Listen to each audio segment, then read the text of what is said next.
Hello বন্ধুরা, সবাই কেমন আছো? আজ আমি বানাচ্ছি শীষ পালং রেসিপি। ভিডিওটি স্কিপ না করে পুরোটা দেখা যাক। চলো, শাকগুলো নিয়ে নিয়েছি, এবার শাকগুলো কেটে নেব।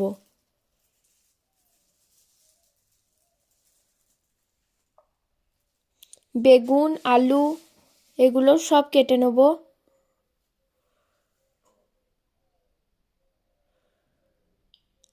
কাটা হয়ে গেছে, এবার ধুয়ে নিয়ে আসবো। চলো, ধোয়া হয়ে গেছে।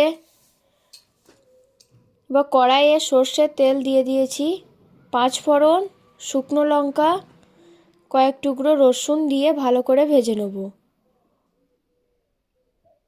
ওর মধ্যে শাকগুলো দিয়ে দেবো। শাকগুলো দিয়ে ভালো করে নাড়াচাড়া করে নেব।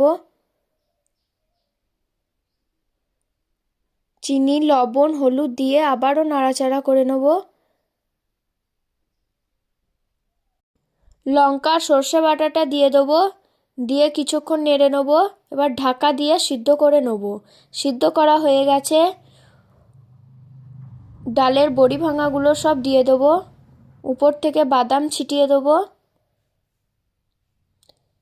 দিয়ে আবার 2 মিনিটের মতো রান্না করে নেব। তাহলে পালং শাক রেডি হয়ে যাবে। পালং শাক হয়ে গেছে, খুব সুন্দর হয়েছে। তোমরা একবার এরকমভাবে বাড়িতে বানিয়ে দেখতে পারো। ভিডিওটি ভালো লাগলে লাইক কমেন্ট শেয়ার করে দেবে। ভালো থাকবে, বাই।